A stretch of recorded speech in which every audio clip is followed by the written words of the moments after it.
Bonjour à tous, bienvenue sur la chaîne Crypto Force. J'espère que vous allez bien, que vous avez passé une très bonne semaine et un très bon week-end. Écoutez, aujourd'hui il y a pas mal de choses à dire. On va parler du Bitcoin, de VeChain, VV Digital Collectibles. On va voir un petit showcase et une petite version du VVverse qui est de nouveau apparu. Donc je vais vous la montrer. On va parler également du XRP, de Ripple. Il y a des choses à dire puisque bien sûr Donald Trump donc, arrive demain au pouvoir aux États-Unis et donc il y aura forcément déjà des impacts sur toute l'industrie crypto et dont notamment le Bitcoin et XRP. Donc on va voir tout ça et on va parler également un petit peu de UOS, vous savez, la plateforme ultra de gaming.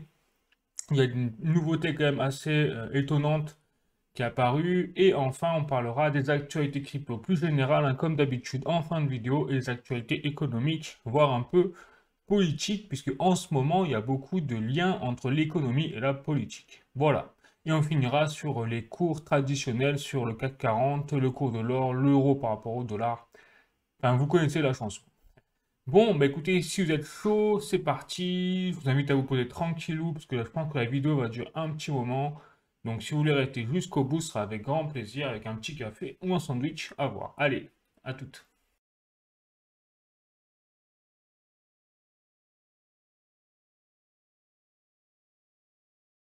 Donc, c'est parti avec les ETF Bitcoin Spot notamment et le rapport de Farside Investors, comme vous le voyez. Donc, on a tout simplement encore battu un record historique puisque nous avons battu les 38,08 milliards de dollars injectés sur les ETF Bitcoin Spot, ce qui est un record absolu depuis le lancement des ETF Bitcoin Spot, donc en 2024. Et donc vous voyez que là, sur les 3 derniers jours, donc c'est-à-dire de 15 janvier au 17 janvier, on a dépassé les 2 milliards de dollars injectés en seulement 3 jours. Donc on voit que là, il se passe quelque chose sur le marché des ETF Bitcoin Spot à quelques jours en fait de l'investiture de Donald Trump. Donc ça, c'est pour le Bitcoin et pour les altcoins avec en lumière, on va dire en figure de proue, l'Ethereum, et notamment les flux sur le Ethereum spot, eh bien, ça ne bouge pas trop. On est à 2,6 milliards de dollars injectés sur les ETF Ethereum spot.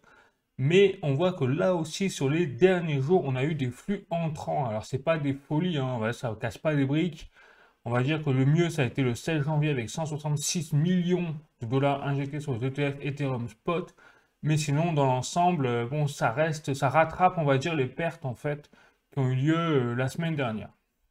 Voilà, donc nous ne sommes pas encore en fait en une altcoin saison puisque on est toujours dans une dominance vraiment phénoménale du Bitcoin par rapport aux altcoins.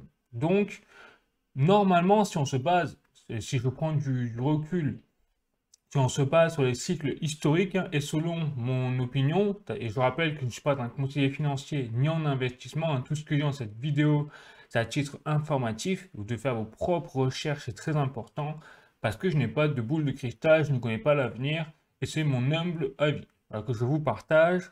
Donc là, on voit que, selon moi, eh bien, effectivement, on a encore une dominance du Bitcoin, et on le voit très bien dans les ETF, notamment où les capitaux sont toujours plus attirés en fait par le Bitcoin que par les altcoins, alors que normalement dans un cycle, et normalement dans les derniers cycles passés qu'on a eu, donc il y a 4 ans en 2020 et même en 2017, eh bien on avait eu à un moment un basculement de la dominance du Bitcoin, c'est-à-dire que c'est les altcoins qui dominaient les performances par rapport au Bitcoin. Donc on voit très bien que là on n'est pas du tout à ce stade, donc on voit bien qu'on est encore dans une... On a de la marge en fait, on a de la marge dans ce bull run et on n'a pas encore tout vu, si je puis dire, selon moi. Allez, je continue. Donc, pareil, je vais passer aux articles et on va voir qu'on a beaucoup des articles à voir dans cette vidéo. Donc, je vais passer au premier article, si ça veut bien marcher là, mon PC. Ouais, un article de journalducoin.com. Donc, Bitcoin, vous voyez, la fuite des Bitcoins, des BTC depuis les exchanges vers les wallets privés continue de plus belle. Donc, qu'est-ce qui se passe? Eh bien, il se passe que avec le temps, eh bien, les investisseurs, qu'est-ce qu'ils font? Ils passent sur les plateformes exchange pour acheter du Bitcoin et illico presto, ils les retirent ces Bitcoins pour les mettre sur des, en fait des ledgers, des trésors, enfin des clés ou des portefeuilles wallet décentralisés qu'on appelle les cold wallets, hein, c'est wallet privés, pour les sécuriser et donc pour les tenir sur le long terme. Parce que généralement, c'est ce qui se passe. Quand les investisseurs veulent garder leurs crypto-monnaies sans vouloir les vendre derrière, hein, c'est pour les tenir sur le long terme, eh bien, ils les mettent justement en sécurité. Tout simplement. Et inversement, quand on a eu des bear markets, ou du moins des signaux avant-coureurs qu'on allait passer en bear market, eh bien, tous les plus gros investisseurs, en tout cas les baleines, qu'est-ce qu'elles faisaient? Eh bien, elles faisaient l'inverse. C'était des courants qui avaient des portefeuilles wallet privés vers les plateformes exchange en masse. Et donc, après, il y avait des ventes qui s'en suivaient les unes par rapport aux autres. Voilà, donc là, on voit encore un indicateur de plus qui me fait dire, selon moi, qu'on n'a pas encore tout vu là dans le bull run, loin de là. Malgré le fait que le Bitcoin ait explosé les compteurs hein, des 100 000 dollars récemment, et voire même les 100 000 euros.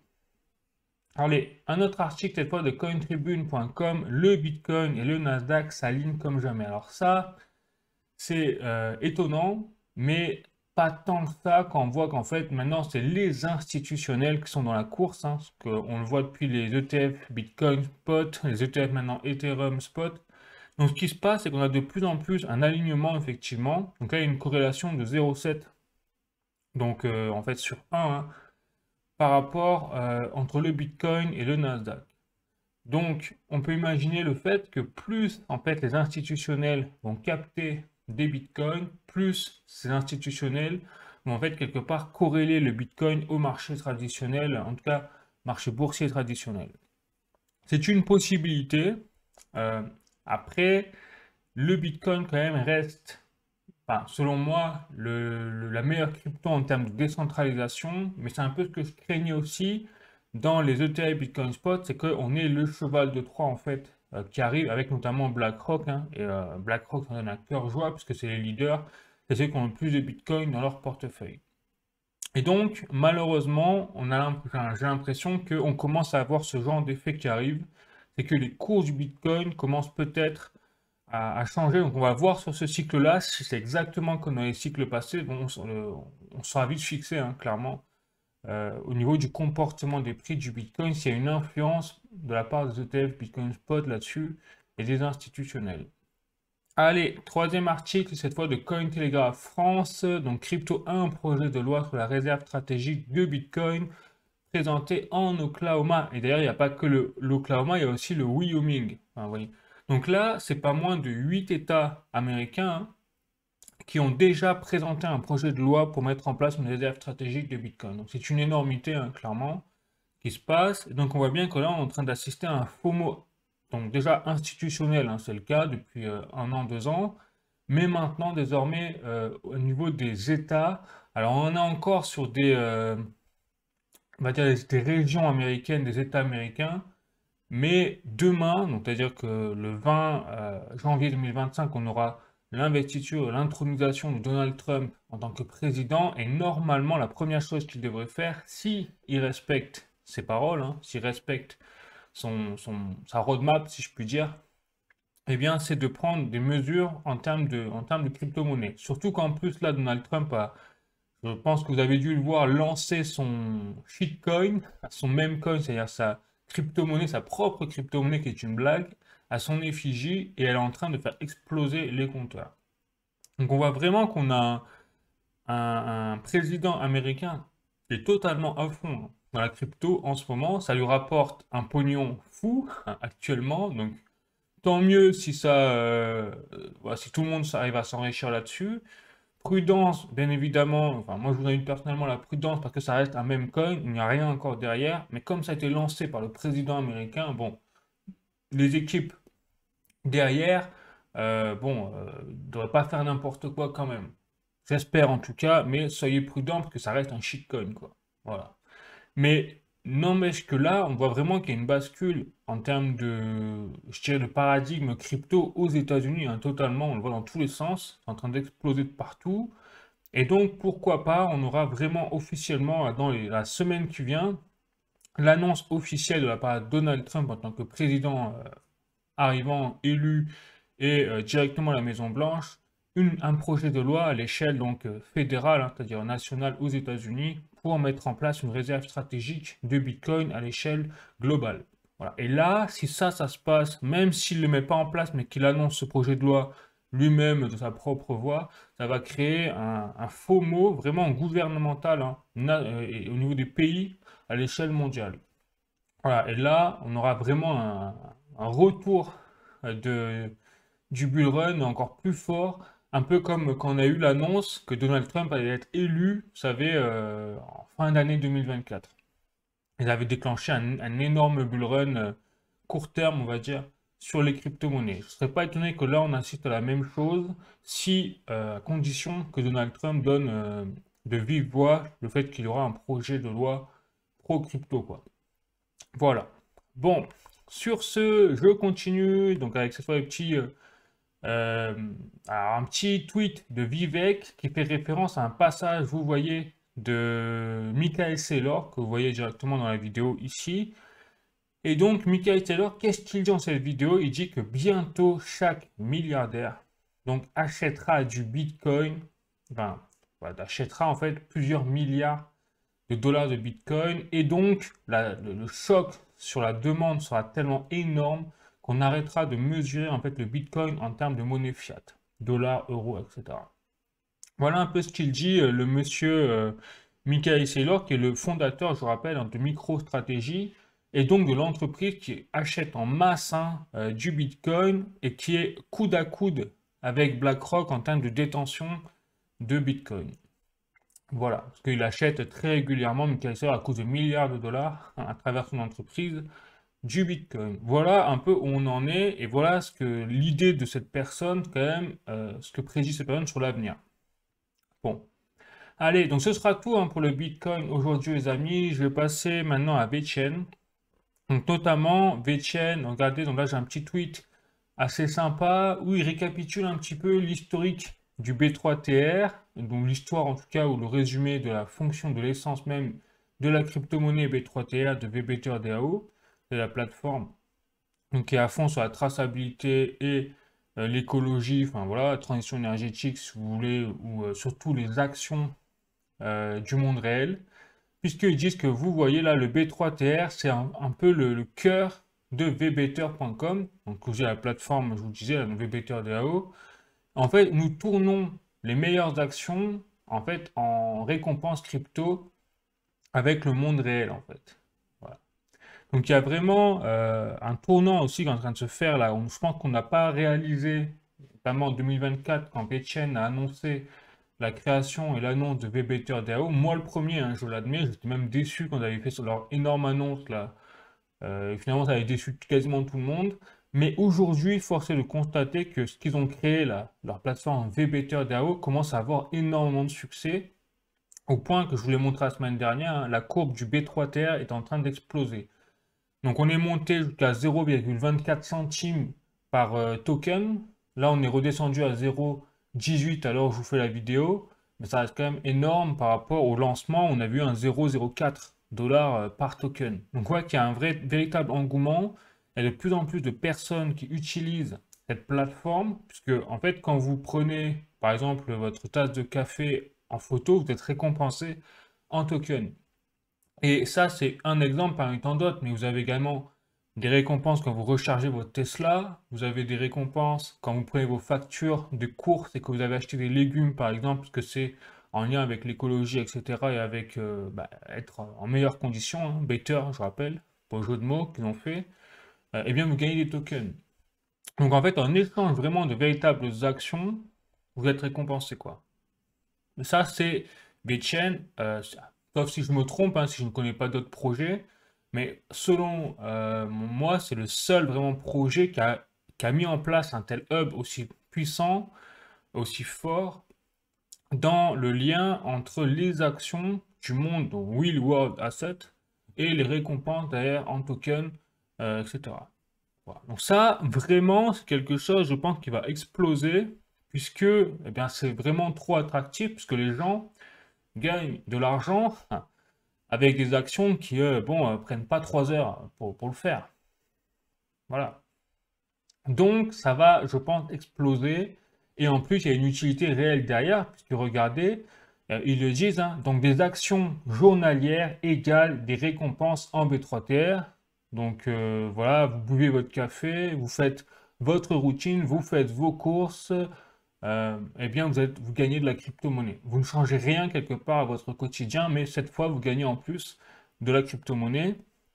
Ensuite, vous participez à un système de gouvernance, donc c'est décentralisé. Vous choisissez vous-même les applications que vous voulez voir sur l'écosystème, et c'est vrai, puisque je l'ai essayé moi-même, et vous pouvez voter chaque semaine, en récompense en plus là aussi de B3TR, pour les meilleures applications que vous voulez voir grandir, grossir sur l'écosystème. Et donc, ils disent à la fin pourquoi ça compte quelque part. Eh bien déjà, faut savoir qu'un clean-up, il y a une application aussi sur l'application, enfin sur la plateforme VBTRDAO qui permet de, de supprimer les déchets. Par exemple, vous êtes récompensé derrière en token. Donc on va dire qu'un clean-up c'est égal à 5 kg en moins de plastique dans les océans. 100 clean-up, 500 kg, 10 000 clean-up, 50 tonnes. Voilà. Et ça, c'est des choses, effectivement, c'est vérifiable en fait. C'est vérifiable à travers la blockchain, à travers leur système à eux. Tout ça fait qu'on arrive à des chiffres en fait de plus en plus gros où effectivement ça prône l'écologie, mais l'écologie propre.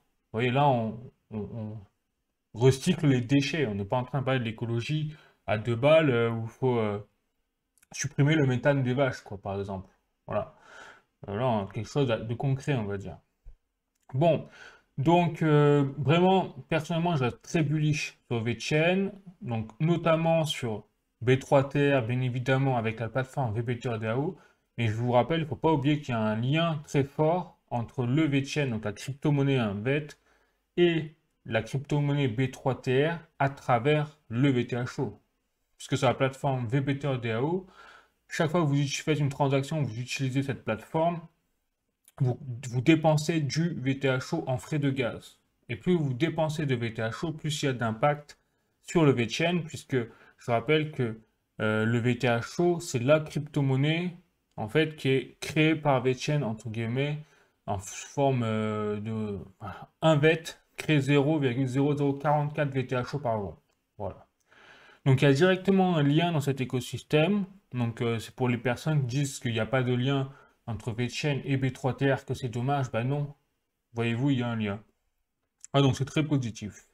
Bon, en termes de, on va dire, social, voilà, là je suis sur VeChainStat.com et on a donc désormais 4 193 000 portefeuilles sur l'écosystème de VeChain. Donc on voit que vraiment depuis le lancement de la plateforme VBTRDAO, donc c'était en juillet 2024, eh bien on a effectivement eu un engouement, on a de plus en plus de personnes qui ouvrent de portefeuilles sur l'écosystème de VeChain comme on le voit. D'ailleurs là on a 8376 nouvelles adresses, donc portefeuilles créés en l'espace de 24 heures par exemple. On était à 5000 je crois il y a un moment. Bref.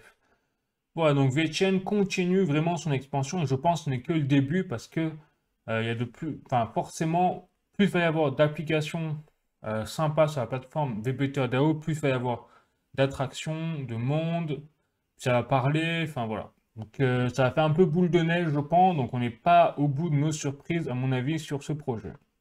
Allez, je continue, je passe à VV Digital Collectibles, où là, vous voyez, hein, selon même donc l'entreprise, enfin, ou l'application VV Digital Collectibles, ils ont publié à travers leur plateforme YouTube un showcase, vous voyez, d'un épisode avec Cold Chin, que vous voyez ici, donc une personne en fait qui a créé son monde VVverse à travers son compte.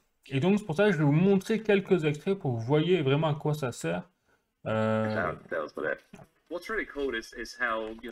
voilà, je coupe le son, ce sera plus simple. Vous voyez, vous avez Daniel Crozer, donc le COO de VV Digital Collectibles. Vous avez, alors je ne connais plus leur nom après derrière, mais aussi des membres de l'entreprise en fait Ecomi. Hein. Je rappelle que c'est une entreprise Ecomi qui est derrière la création de l'application VV Digital Collectibles. Et donc là, je vais vous montrer quelques petits passages en fait, juste pour que vous voyez à quoi ça ressemble. Et la personne donc qui est propriétaire de ce VVverse là, de ce compte, c'est elle qui a créé hein, de A à Z, en fait, son monde, ce que vous voyez là.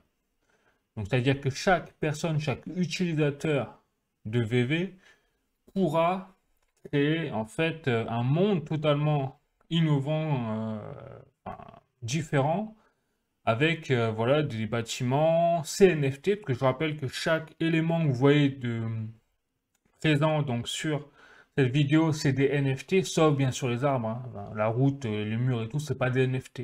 Mais tous les éléments de collectibles, je veux dire, par exemple, on voyait des voitures à un moment, là, je vais avancer un petit peu, mais voilà, là, par exemple, ce que vous voyez, les posters et tout, ça, c'est des NFT, c'est ce que vous retrouvez, ce que vous pouvez acheter sur la plateforme, enfin, sur l'application VV. Donc là, par exemple, vous voyez, là, vous avez des photos, on voit que c'est des photos sur les posters qu'ils ont mis, c'est des photos en fait qu'il a pris lui-même sur son showroom, sur ses NFT. Donc tout ça, voilà, les comics que vous voyez là, ce sont des NFT que la personne a acheté directement sur la plateforme VV Digital Collectibles. Donc c'est-à-dire que les possibilités en fait vont être immenses. Donc pour l'instant, ça reste des possibilités juste décoratives, c'est-à-dire que ben, vous avez compris, hein, en fait, on va pouvoir créer son propre VVverse, on va pouvoir mettre nos NFT dedans. Là, il a fait un garage, par exemple, il a mis ses NFT de voiture, qu'on peut acheter effectivement un Lamborghini ou autre, sur l'application VV. Grandeur nature, en fait, hein, vous voyez, on voit tout, très très détaillé. Mais après, on peut pas encore interagir, c'est-à-dire on peut pas jouer avec, on peut pas, voilà, on peut rien faire d'autre, hein. On est d'accord? Mais peut-être que ça viendra à l'avenir. Donc on voit que ça avance hein, malgré tout. Et c'est vrai que personnellement, je reste bullish quand même quand je vois ça, parce que les possibilités derrière, s'ils arrivent à débloquer l'aspect gamification, utilisation des NFT, mais alors là c'est fini. Ils ont explosé le game en fait, clairement. Donc je pense qu'ils sont pas loin la VV d'y arriver, mais déjà ils se focalisent sur le VV vert, et après on parlera de la gamification plus tard. Mais en tout cas, je rappelle que la gamification, c'est-à-dire l'utilisation des NFT, même en termes de jeu, en termes de plein de choses, eh bien, c'est en cours. C'est-à-dire que c'est quelque chose qu'ils ont en tête. Voilà, donc à ne pas oublier. Bon, donc je continue. Cette fois, je vais passer au prochain projet, c'est-à-dire XRP. Alors, je vais regarder. Tac, voilà. Donc, on va passer sur un article de cointribune.com. Donc, XRP, titre ou monnaie, point d'interrogation. La SEC relance l'offensive sur Ripple. Et oui. Donc là, il faut savoir que, alors, je vous montre un autre article au passage, hein, j'enchaîne, que Gary Gensler, effectivement, donc, quitte son poste le 20 janvier 2021, c'est-à-dire demain officiellement, mais comme c'est le week-end, en fait, Gary Gensler a déjà quitté son poste de président de la SEC. Et donc, il n'a pas pu s'empêcher de faire un dernier doigt d'honneur, hein, si je puis dire même un bras d'honneur à toute l'industrie crypto en attaquant de nouveau, enfin en réitérant la position de la SEC à travers lui-même pour l'entreprise Ripple et dire que le XRP, selon lui, c'est bien en fait un titre financier hein, et non pas un titre, non pas une commodity. C'est une security et non une commodity. Voilà. Donc la SEC, à travers Gary Gensler, a relancé une dernière fois son offensive contre Ripple. Donc je vois, c'est vraiment un doigt d'honneur, selon moi, hein, de la part de Gary Gensler à toute l'industrie crypto, mais aussi à Trump, qui l'a viré, hein, en fait, hein, parce qu'il n'a pas démissionné, Gary Gensler, là, il s'est fait virer par Trump. Je pense que là-dessus, tout le monde est d'accord. Bon, donc hop, voilà pour XRP. Je vais vous montrer un dernier petit article pour XRP. Tac, tac, tac. Hop, voilà. Donc c'est un article de Coin Academy, une réserve comprenant XRP et Solana, point d'interrogation. Trump envisage une stratégie crypto America First. Voilà. Donc autant vous dire que si ça s'avère donc vrai, si Trump, et encore une fois, je le répète, hein, il va falloir attendre de voir ce que fait Trump réellement, parce qu'il y a une différence entre dire les choses et faire les choses. Toujours. Donc Trump a déjà déclaré qu'il était très ouvert sur une réserve stratégique de Bitcoin. En plus, je rappelle que c'est en lien avec son amitié avec Elon Musk, pardon, qui lui est très très pro-crypto et a une vision totalement cohérente et je dirais pragmatique des choses, hein. Donc je dis pas que c'est les gens les meilleurs du monde, que ce sont les plus gentils, etc. Loin de là. Je dis juste que ce sont des gens cohérents et pragmatiques mais à défaut peut-être d'être moralisateur ou humain. Bon, en termes dans... Alors c'est pas les enfants de cœur, quoi, c'est ça que je veux dire, mais au moins ils pensent à leur pays, ils pensent à l'efficacité, et surtout au pragmatisme, chose que, effectivement, jusque-là, avec la gauche, que ce soit la gauche démocrate américaine ou la gauche même qu'on voit en Europe, nous, on n'a pas du tout ça. Voilà. Alors que Elon Musk peut critiquer le personnage comme vous voulez. Moi, personnellement, c'est un personnage qui me plaît bien parce que justement, il est dans l'efficacité, la cohérence, le pragmatisme. Et donc, bah, ça colle derrière, forcément, avec, par exemple, le Twitter et X, où il redonne la liberté d'expression, en fait, dans les mains des citoyens mondiaux. Voilà. Donc ça aussi, pourquoi je vous en parle là? Parce qu'après, j'ai d'autres articles assez intéressants sur la politique, notamment européenne, qui est totalement catastrophique et justement incohérente, même dans leurs propres propos. C'est ça qui est fou, et dans leurs propres actions. Donc on voit vraiment qu'il y a une différence entre dire et faire. En tout cas, ça, c'est hyper valable en Europe.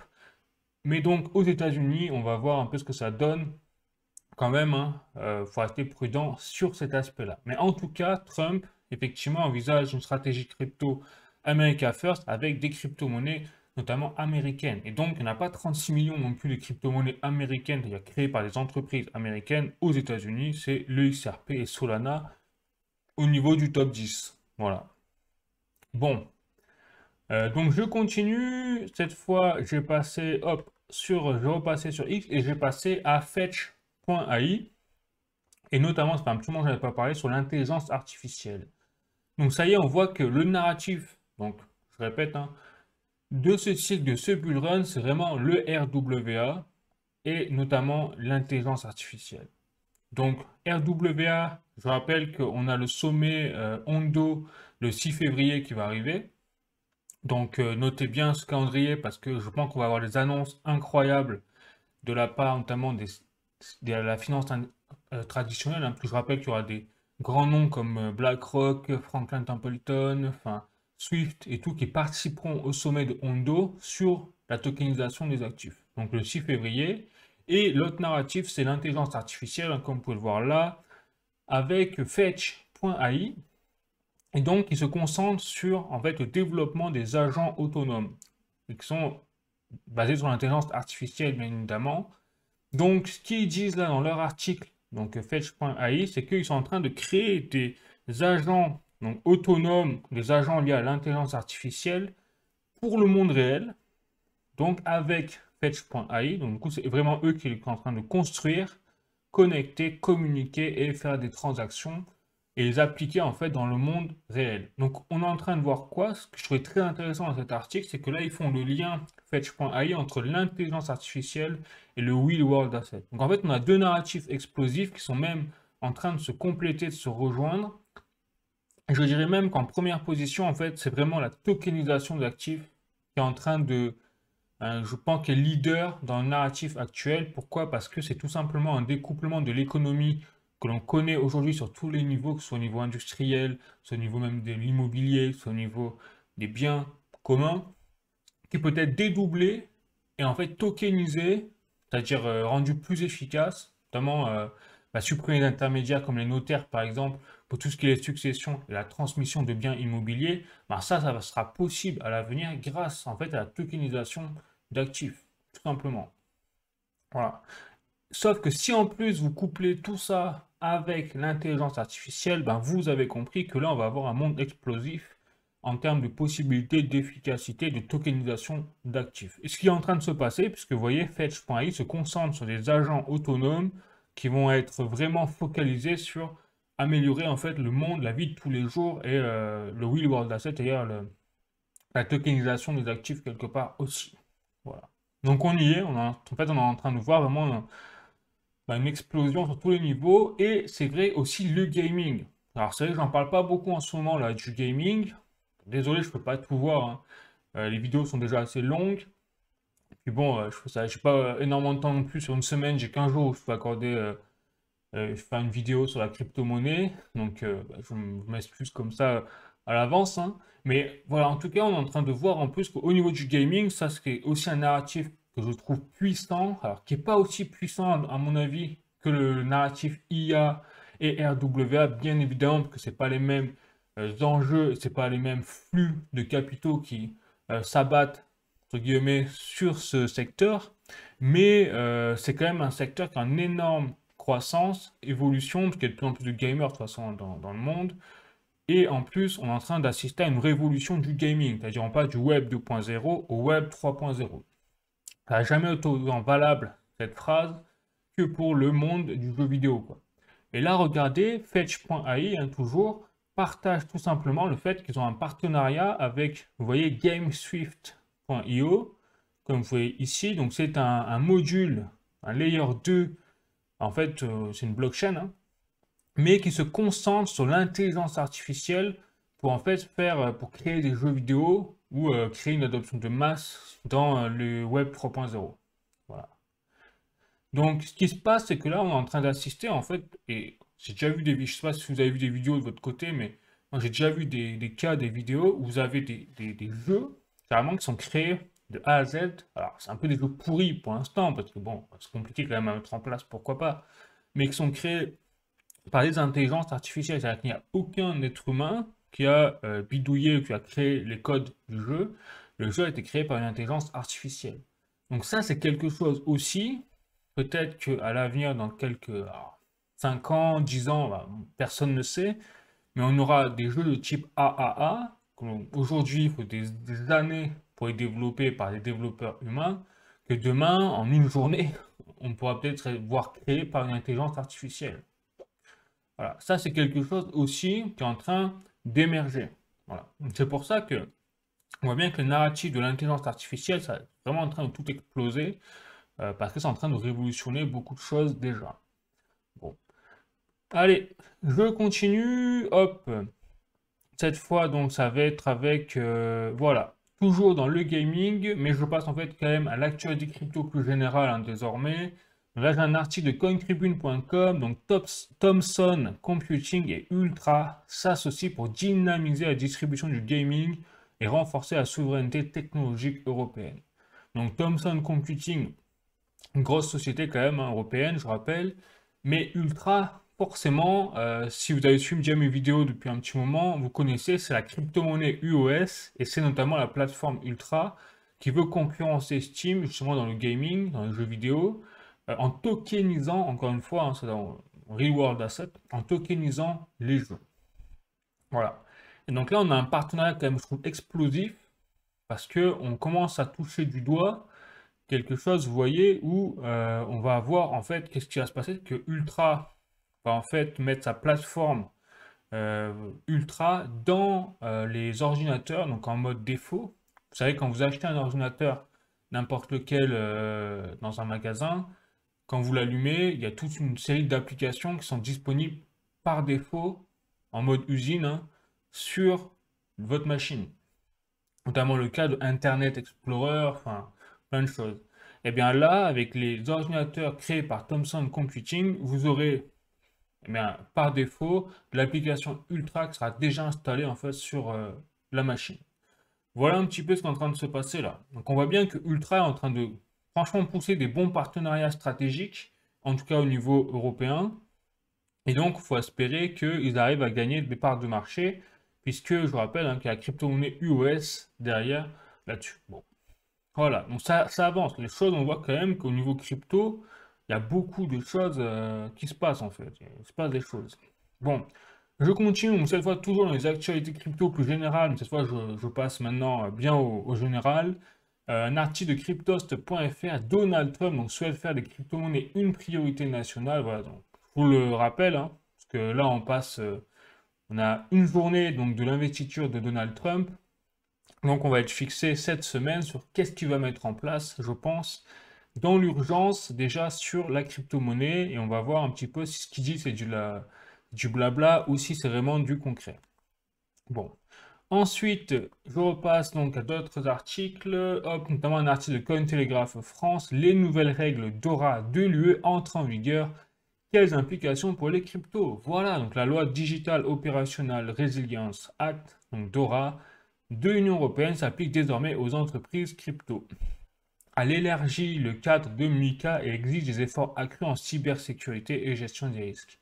Donc, Moi, je dis personnellement, la cybersécurité, la gestion des risques, c'est une bonne chose, mais là, enfin, vous voyez quand même que nous, en Europe, on n'a rien. Mais on est les champions vraiment de la régulation. Et ça s'applique encore une fois. C'est-à-dire qu'en un an, on a eu donc la loi MICA, on a la loi DORA, on a la loi TRF, on a la loi DAIC.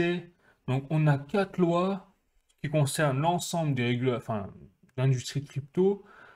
Et on n'a rien, on n'a aucune entreprise vraiment sérieuse. Je veux dire, quand on voit les top 10 mondiales des entreprises crypto aujourd'hui, elles sont pas en Europe. Enfin, on n'a pas.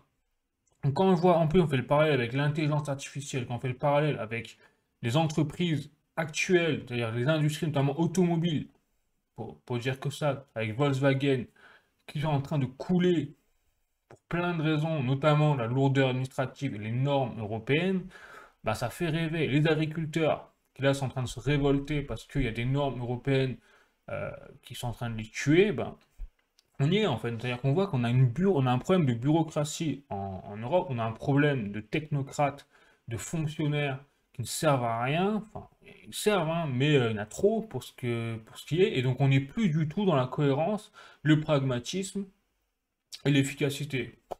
Plus du tout. Voilà, on est en train de nous couler. Et quand je dis ça, ben forcément, on va en parler avec les chiffres. Donc, norme de l'euro par rapport au dollar, le cours de l'or, tout ça est lié. Et on va voir que nous, l'Europe, on n'est vraiment pas dans une bonne position actuellement. Et on sait, la cause, elle est pas loin. La cause, on la connaît en fait. C'est les politiques et les bureaucrates et les lourdeurs administratives qui, en fait, freinent notre économie. Plus les décisions politiques avec les sanctions contre la Russie et toutes ces conneries. C'est moi l'expression. Voilà. Donc, je continue. Je passe maintenant aux actualités économiques. Donc, vous avez compris que pour l'actualité crypto, hein, tout est très positif, on va dire à l'échelle mondiale, pour le moment, selon moi. On va avoir une continuité du bull run parce que je pense que Donald Trump n'aura pas le choix de toute façon que de mettre en place des choses. Là, c'est trop avancé. Donc, il n'aura pas le choix de mettre des choses en place au minimum sur l'industrie crypto. Des choses positives. Et en tout cas, on va avoir des bonnes nouvelles, notamment sur le XRP sur Ripple, puisque le procès va être officiellement terminé, hein, on imagine. Enfin, c'est pas évident. Et on aura d'autres nouvelles qui vont s'enchaîner comme ça. Je pense au moins sur le début de l'année 2025. Voilà. Bon, par contre, au niveau donc, de l'actualité économique, donc là j'ai des moins bonnes nouvelles hein, clairement sur déjà l'Europe. Vous l'avez compris, la France, alors, France, nous, je pense, on est champion du bas en fait. Voilà. Donc là j'ai un article de latribune.fr. Déficit, le FMI, donc Fonds monétaire international, appelle la France à un effort significatif. Le chef économiste du Fonds monétaire international a affirmé que la France devait revenir dans les règles budgétaires européennes et que cela devait passer par des mesures fortes de Bercy.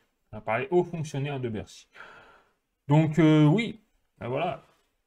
En gros, la France est surendettée, un peu comme ça qu'ils nous le disent, et donc il faut faire des efforts hein, pour revenir en fait dans les clous, parce que c'est vrai qu'aujourd'hui, en fait, donc les accords de Maastricht, je vous rappelle pour l'Union européenne, certifié, alors j'ai plus les chiffres exacts en tête, mais qu'un pays ne doit pas en fait avoir un pourcentage de sa dette supérieur à 90%, je crois, ou 80% par rapport à son PIB. Sauf que nous, on a fait exploser les compteurs, on est déjà à plus de 110% par rapport au PIB. Alors je crois que c'est 70% même, comme 70%. Donc on est plus quasiment au double par rapport en fait à la norme européenne qui en fait dit que si vous n'avez pas ce chiffre-là, mais normalement, vous ne pouvez pas intégrer l'Union européenne. Ça, je dis qu'on va se faire dégager de l'Union européenne si on coule, parce que plus personne, enfin personne ne pourra nous aider, mais en plus, on ne correspond à plus aucun critère pour intégrer en fait l'Union européenne. C'est-à-dire qu'aujourd'hui, si la France ne faisait pas partie de l'Union européenne, eh bien, la France ne pourrait pas intégrer l'Union européenne parce qu'il n'y a aucune case qui est cochée au niveau économique pour l'intégrer. Bon, voilà. Donc effectivement, le FMI rappelle, oh attention, les problèmes budgétaires, faites attention. Enfin, bon, allez, je continue, donc toujours dans les mauvaises nouvelles, hein. netpublic.com, donc alerte épargne, le taux du livret A chute à 2,4% en février 2025, un coup dur pour 55 millions d'épargnants français. Bon, qui n'a pas compris encore que l'épargne, enfin, en tout cas que le livret A ne sert à rien pour contrer l'inflation. Voilà.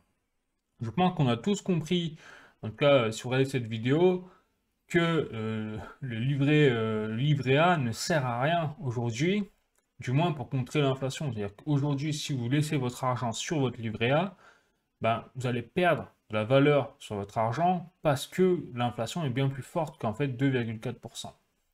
Et encore, il nous dit 2,4%, mais on sait tous qu'à la fin de l'année, avec les mouvements qui ont été faits, enfin, on ne touche pas 2,4% réellement sur notre épargne de rendement, quoi. En tout cas, c'est plutôt rare. Donc c'est pour ça que les millionnaires, les milliardaires, tous ceux qui ont compris cet aspect-là, eh bien, ils investissent partout, soit dans les marchés boursiers, la crypto-monnaie, l'immobilier, pour justement aller plus vite que l'inflation. Parce que ils savent que s'ils laissent leur argent sur le livret A, ils perdent de l'argent. Bon, donc c'est une règle hein, qui est en train d'être validée de plus en plus fort, puisque bah, on a une inflation quand même qui résiste. Et pourquoi je dis ça? Ben justement parce que la consommation, vous voyez, donc c'est Le Figaro, il me semble, carburant, les prix repartent à la hausse. Effectivement, ces derniers jours, le prix du litre affiché sur les pompes repart drastiquement à la hausse.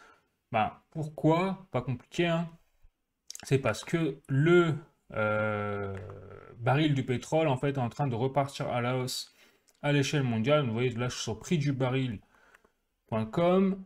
Mais là où vraiment on voit qu'on s'est fait escroquer, regardez, c'est que, ok, je suis d'accord, il monte, hein, les prix du baril montent, mais c'est pas non plus une hausse spectaculaire. Voilà, il monte à 80 dollars, vous voyez, il monte à 80 dollars, hop, quand on prend le graphique, mais on est très loin des chiffres précédents et des records précédents, même du 2022, où il y a eu la guerre Russie-Ukraine qui était au début, ça avait provoqué des paniques sur les marchés boursiers. Enfin, on est à 80 dollars. C'est pas non plus la fin du monde, je veux dire. Et pourtant, ils arrivent à nous faire monter, vous voyez, les prix à la pompe, en tout cas en France. Donc on voit qu'il y a un vrai problème, en fait, d'administration, de cohérence, de pragmatisme et de gestion des prix, en fait, même de l'essence de la part de l'État français, parce que dès qu'il y a une petite montée, ben, ils nous la font répercuter directement sur les prix. Par contre, quand ça baisse, c'est pas le cas. Là, ils augmentent leurs taxes pour garder en fait les prix qui avaient été validés.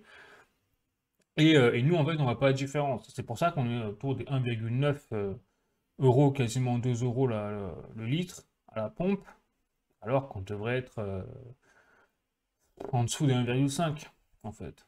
S'il n'y avait pas leurs taxes, ce serait même en dessous d'un euro. Voilà, je rappelle, hein, je rappelle. Donc voilà où on en est en fait et pourquoi on voit qu'il y a un vrai problème en France, en tout cas, sur la gestion des finances. Allez, je continue. Hop. Donc c'est parti. Tac, cette fois, encore un article de latribune.fr. Donc dette américaine, le gouvernement met en place des mesures extraordinaires. Donc là, on voit bien qu'on est en train de resubir une inflation quelque part énergétique au niveau de l'essence. Donc ça va forcément impacter tous les autres secteurs, même industriels, puisque je rappelle que donc, le pétrole, enfin, pas l'essence, mais en tout cas le pétrole, et tout ce qui est ses dérivés, en fait, est utilisé dans les industries pétrochimiques. Voilà. Donc ça va forcément créer une inflation, en fait, par cascade hein, ailleurs.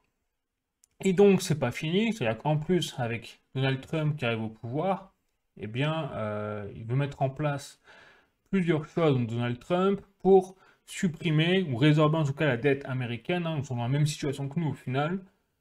Donc, et ces mesures, c'est pas des bonnes nouvelles pour nous. Donc, l'Europe, vous le savez, puisqu'il veut en fait renforcer les taxes. Donc là, pour l'instant, il parle surtout de taxer la Chine au niveau des douanes. Donc là, on parle de 60%. L'Europe, ce serait peut-être 20%. Et le reste de l'Asie, il me semble que c'est 25%, quelque chose comme ça. Bref, ou la Russie. Donc, ce qui se passe là, c'est qu'en plus, on va se taper une augmentation, donc toutes ces exportations-là, des importations.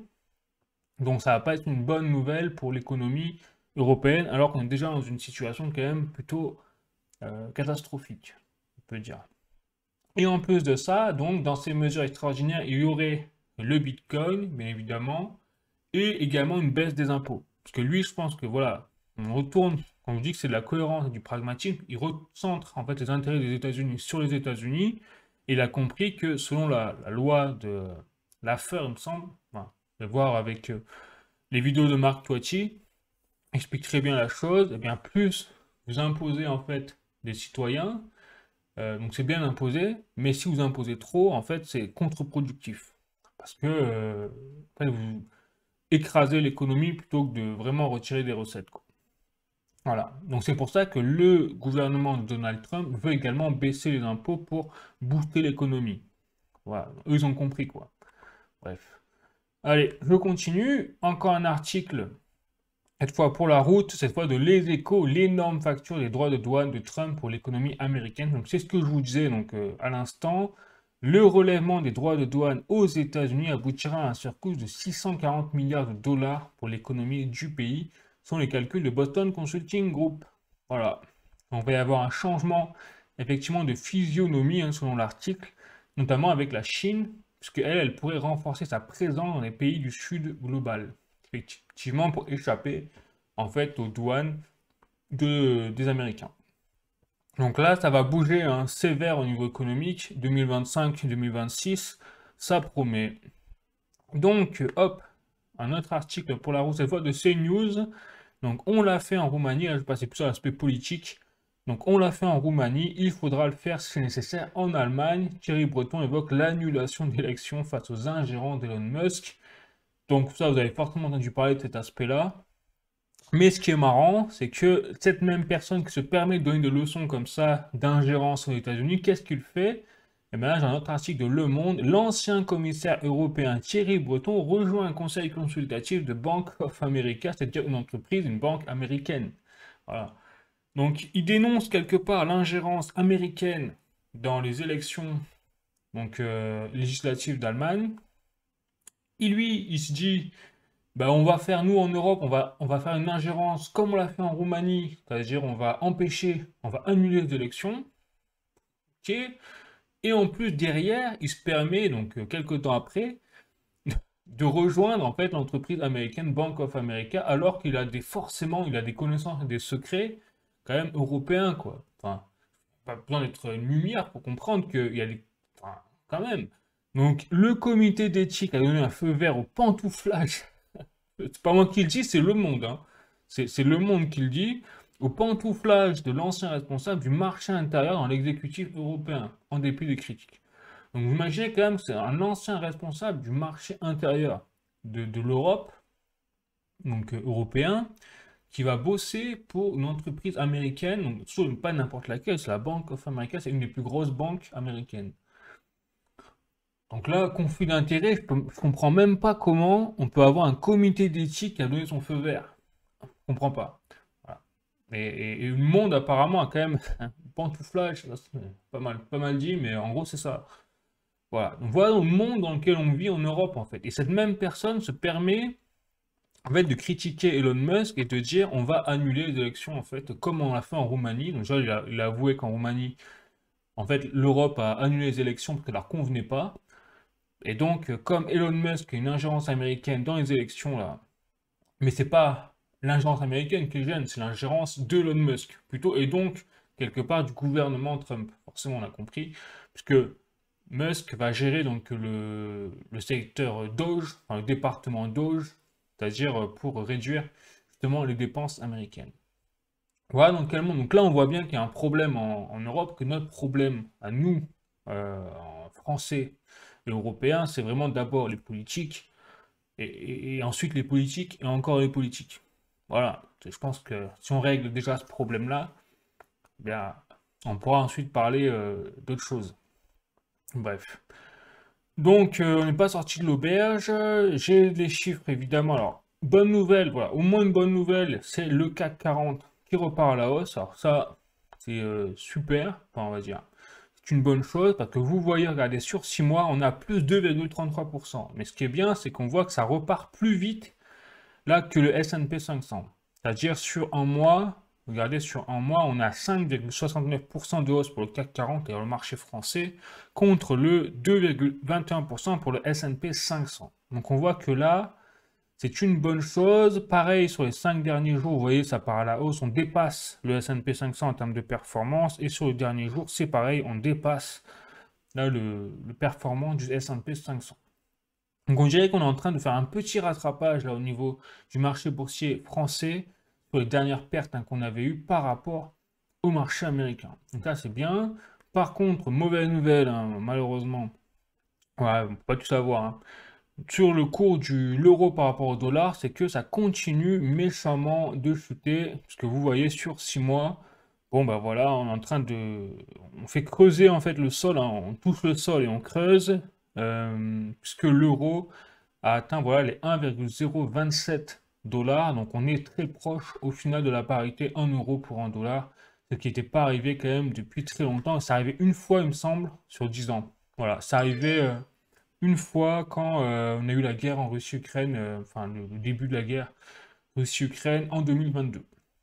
Voilà, donc là on avait eu carrément l'euro qui s'était effondré en dessous de la parité au dollar. Voilà. Mais là, on est bien parti, vous voyez, là on a carrément une pente, carrément une ligne droite. Là, c'est de la luge. Là, on est en train de faire de la luge sur le pan de la montagne pour l'euro par rapport au dollar. Et enfin, donc là, une bonne nouvelle pour tous ceux qui ont de l'or, mauvaise nouvelle pour ceux qui n'ont pas d'or et qui sont restés sur l'euro, puisque le cours de l'or, voilà, ça fait un nouveau record, hein, a battu son précédent record et est bien parti pour continuer à faire péter les records par rapport à l'euro. Donc là, vous voyez, la courbe sur 20 ans commence à vraiment avoir une allure donc de randonnée, hein, le truc. Clairement, il faut grimper, quoi, pour accéder au sommet. Ah. Donc là, on est voilà, à 84 700 euros le kilo d'or 24 carats, hein, je rappelle, donc or pur, hein. Donc ça révèle une chose, encore une fois, c'est que l'euro est vraiment en train de se péter la figure et que les investisseurs sont très inquiets, hein, au niveau de la zone euro en tout cas. Voilà. Donc sur ce, bah écoutez, hop, j'espère que cette vidéo vous a plu.